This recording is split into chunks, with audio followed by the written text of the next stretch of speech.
Para que serve a recuperação judicial?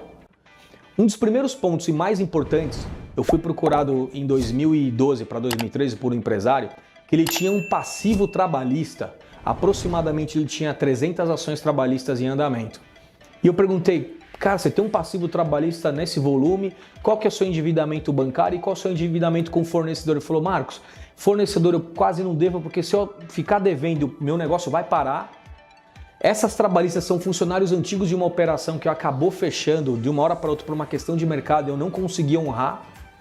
Hoje eu tenho minha operação rodando, mas o meu passado está consumindo o meu presente, com bloqueios de conta, não tenho sossego, cada hora é um recurso, cada recurso é uma taxa. Estou perdido nessa questão. E aí eu falei, legal, e banco? O que você deve? Banco muito pouco também. Então, olha só, esse caso número 1, o problema deste empresário era eminentemente trabalhista. Mas não o trabalhador que estava na empresa trabalhando, e sim aqueles que já tinham saído e que, de certa maneira, aquelas ações trabalhistas já em fase de execução estavam incomodando e muito o dia a dia da empresa. Eu não estou aqui fazendo um juízo de valor sobre a questão trabalhista ou não. Veja, esse problema era eminentemente trabalhista. Fizemos um desenho, um projeto, para que fosse possível e viabilizasse a recuperação judicial dessa empresa. Essa empresa, ela conseguiu, em 2014, a aprovação do seu plano, onde ela conseguiu carência de 12 meses, prazo para pagamento dos fornecedores, poucas fornecedores que ficaram e banco, muito pouca coisa, mas na sua grande parte, o que nós fizemos na parte trabalhista? Foi disponibilizado um ativo, um imóvel, para garantia dos direitos trabalhistas. Então o empresário, naquele momento, ele não tinha condições de pagar a conta, mas ele tinha patrimônio. E qual era o desejo desse empresário? Marcos, eu quero resolver. Eu não quero empurrar problema, eu quero seguir com a minha empresa que está rodando sem o passado.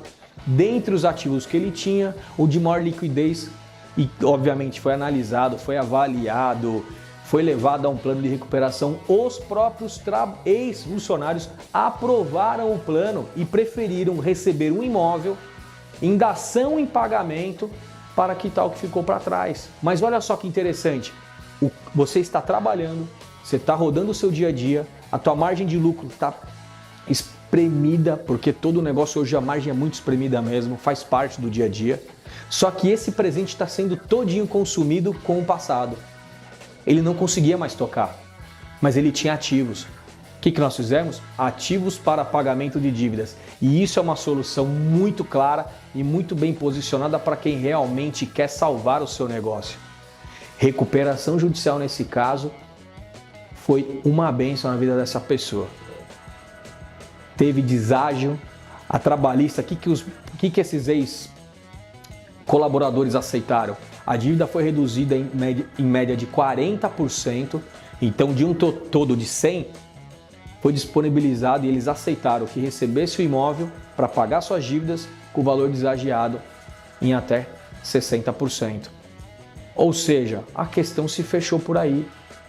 Então, gente, este é um exemplo onde o problema era trabalhista e a recuperação encaixou com uma engrenagem no dia a dia desse empresário.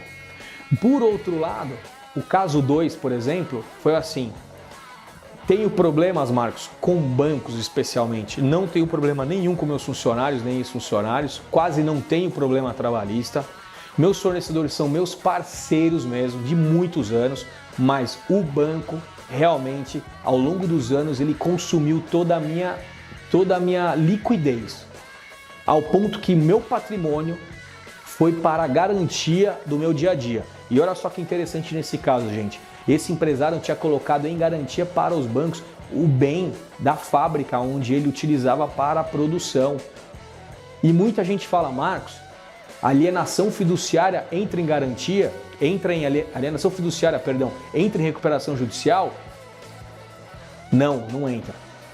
Nesse caso, deu certo e entrou, porque a lei coloca uma exceção, e a exceção é assim: bens essenciais à atividade do empresário em recuperação judicial permanecerão na posse da recuperanda.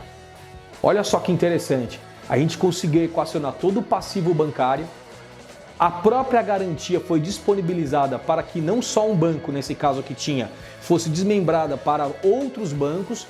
E isso sim, ao invés de nós perdermos o imóvel para um, a gente garantiu todos os demais. Como recuperação judicial é formado por maioria e não unanimidade, o que aconteceu com esses bancos que não tinham garantia, gente?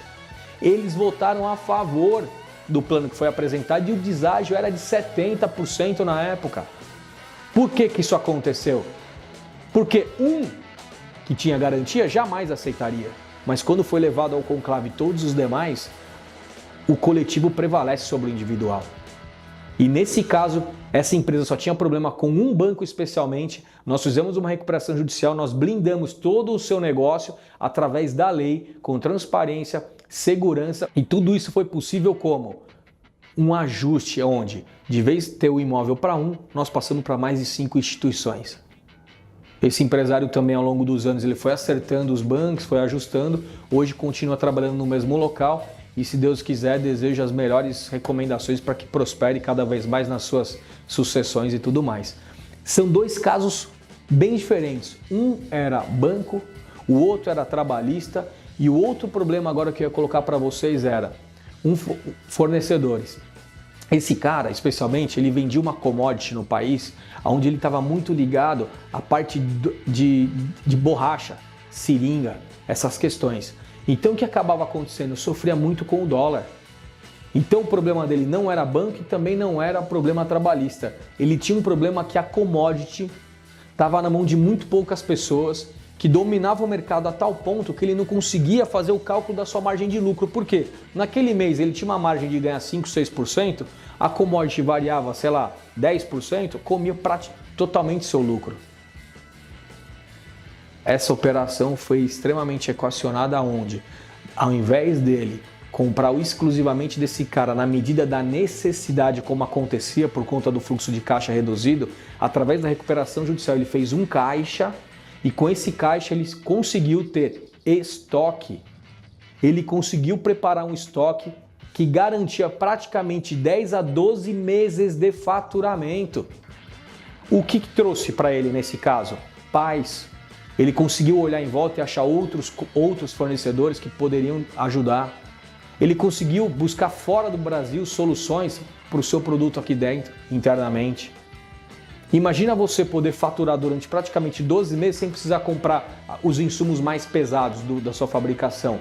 Esse é um grande caso de sucesso também, porque muitas empresas, quando já estão num momento de dificuldade, elas não têm mais o que? O crédito. E nesse caso, como que ele equacionou o problema do crédito? Com o seu estoque. Às vezes a solução do seu problema está no estoque. E esse foi um caso de sucesso em cima dessa estrutura que foi montada. Pessoal, meu nome é Marcos Pelosato Henrique, eu sou advogado e contador e esse é meu canal. Se inscreva e deixe seu like para mais vídeos como esse. E deixe sugestões, ideias de caso. Se precisar que analise alguma coisa, eu estou à disposição. Obrigado, gente.